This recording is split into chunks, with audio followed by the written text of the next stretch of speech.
The fifth round of the inaugural iGP Manager AOR League was in Spain for another wet start, but this time it seems set to be full wet conditions for the entirety of the race. Anyone who wasn't starting the race on full wets was going to be starting on the back foot and would need an incredible performance to score any points at all. Both of the Spanish managers had started the race from within the top 5, with Carrasco actually starting from pole position and Cabanes in 5th. The championship leader Morales was starting way down in 13th and on the wrong compound, while his nearest rival Peter Mann started 4th. By the end of the first lap, Cabanes had already gained 2 positions, moving up into 3rd place, while Sutton replaced him in 5th, losing 2 places on the opening lap. By the end of the first sector on lap 5, Peter Mann had dropped 2 more positions to Sutton and Inceralde, and he was lapping noticeably slower than the cars ahead of him, possibly revealing a longer first stint compared to his competitors. End of lap 9, and Cabanes was the first of the full wet runners to come into the pits, although with the wet compound tires holding on very well, we weren't sure if he was going to the end on that set.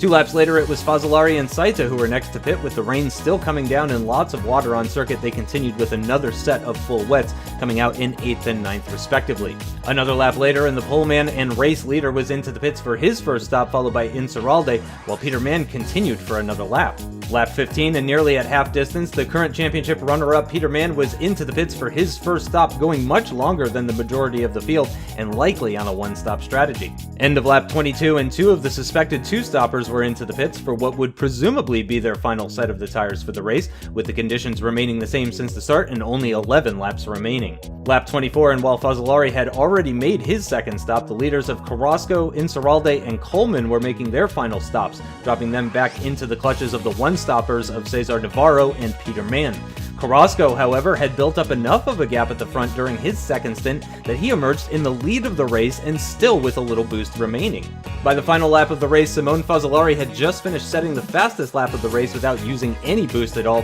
going a full second quicker than Cesar Navarro, and with a full boost bar at his disposal, made quick work of Navarro in Sector 2 of the final lap. Amazingly, he then immediately went on the attack on Peter Mann, and at the start of the 3rd sector was up into 2nd position, something we didn't think would be possible at the time. In the end, it was Nicolas Carrasco who claimed his first victory in the league and at his home race in Spain, while Fazzolari claimed his 2nd podium of the season with an incredible drive on the final lap to finish ahead of Peter Mann in 3rd position. In the championship, Peter Mann takes the lead by just a single point after Morales was unable to score points in Spain, while Carrasco has significantly reduced the gap at the top, getting within 9 points of Peter Mann, and with Cesar Navarro just behind, only 1 point adrift.